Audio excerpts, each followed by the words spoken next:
targets pain caused by inflammation so you can move more freely. Voltaren, clinically proven, long-lasting arthritis pain relief. Real strength isn't pushing through pain, it's treating it. When there's no pain, there's more gain. Advil targets pain caused by inflammation for fast, strong relief. Advil, that's real strength. I should either start therapy or start dating. Better than a telenovela. The next episode's about to start in our boardroom.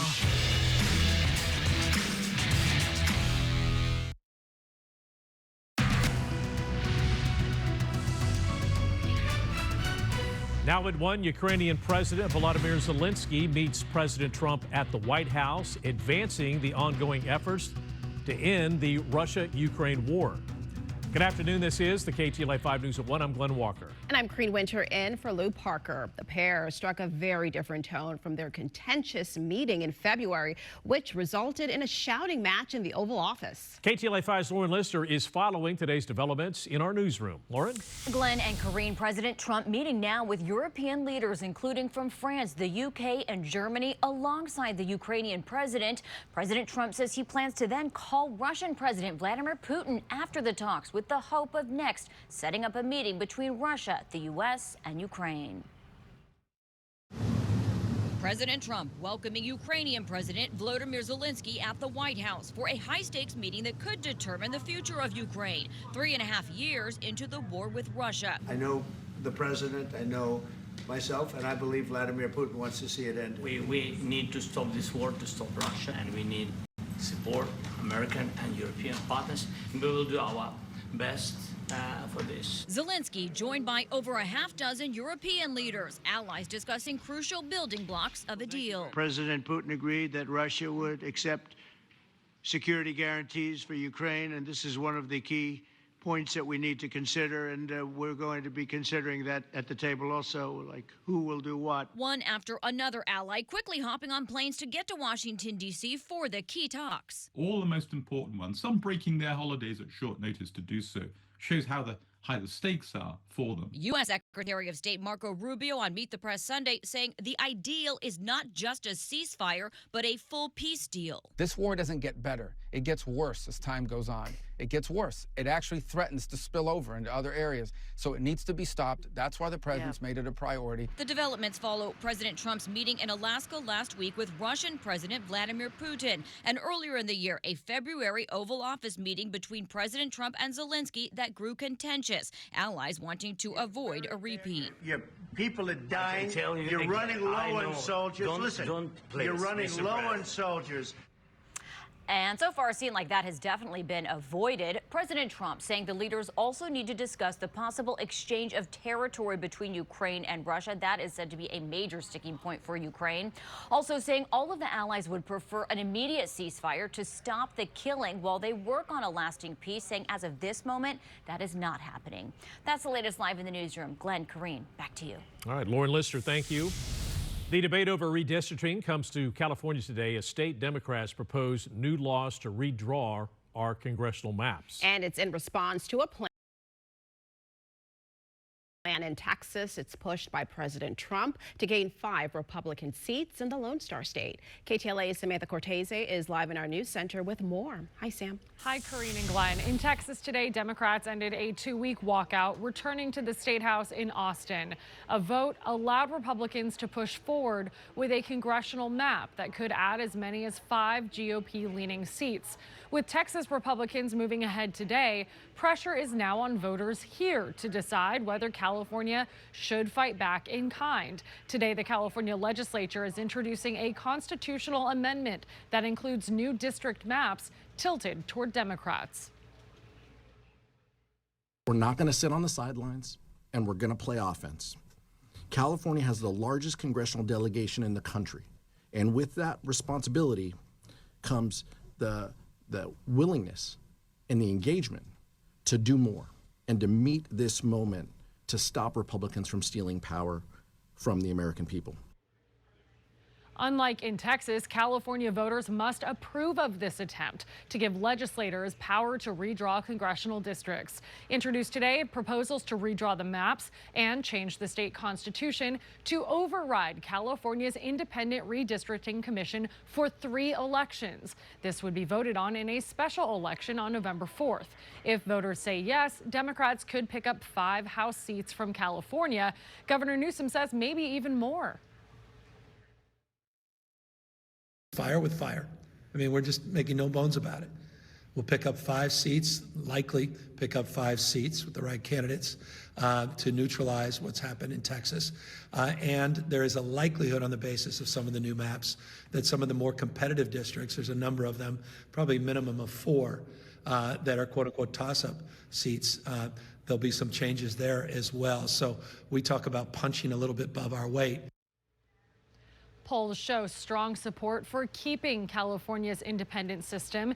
In 2010, voters chose to have this nonpartisan group of citizens, not elected officials, decide the districts, and then they'd be reviewed after a census, likely every 10 years. A Politico Citron Center poll indicates 64% of voters favor keeping this independent commission. In the next few days, the Assembly and Senate will hold hearings to debate and review the maps. You can submit your thoughts. A look at that interactive map is on our state website. California Democrats say there have already been more than 13,000 submissions with people's opinions. In the News Center, Samantha Cortese, KTLA 5 News. All right, Sam, thank you.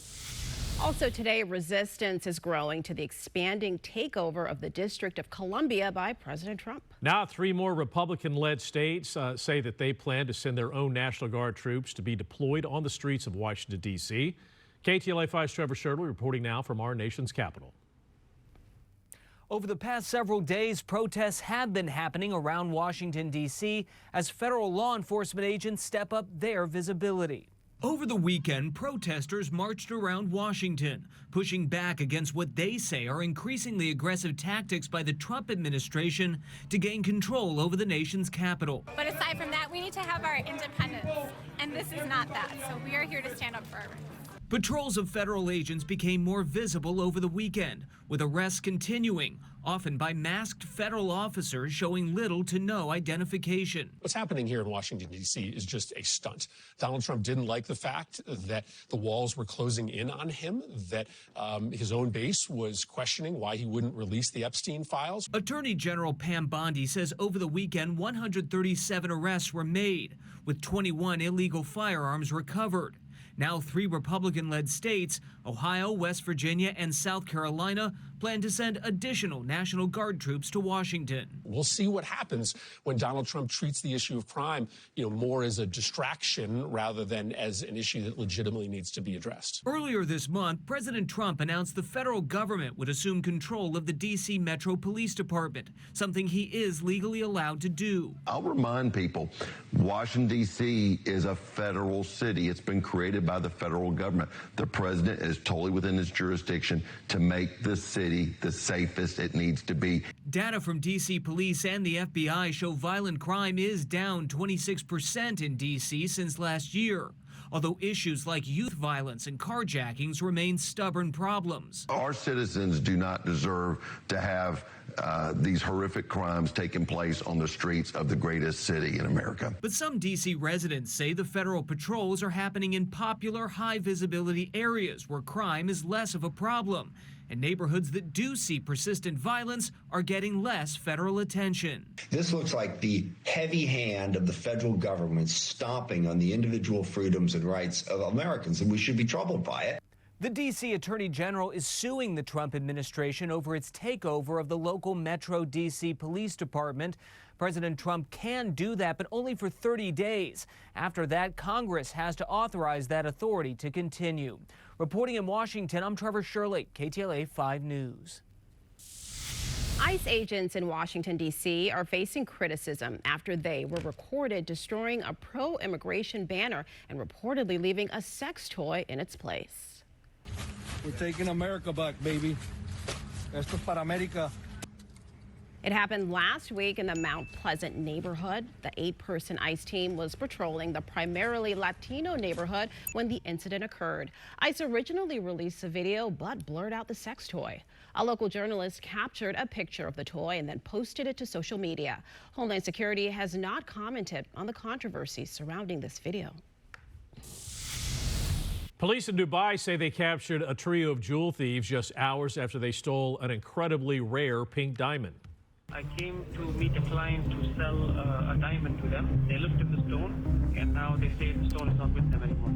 How much the price for the diamond?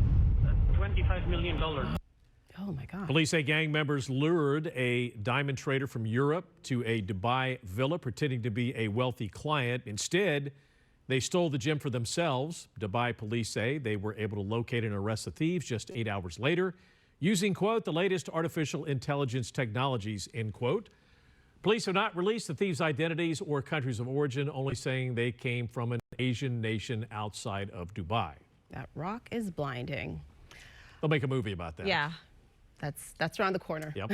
All right, Case. Hi. Well, we're seeing sunshine from our LAX camera, so even at the coast, seeing mostly sunny skies, with the exception of Ventura County, still kind of socked in some parts there, but more clearing will happen into the afternoon. Temperatures today will be a little bit warmer. We're going to slowly start warming up to some really hot temperatures. 73 in Santa Monica right now, 77 in Santa Ana.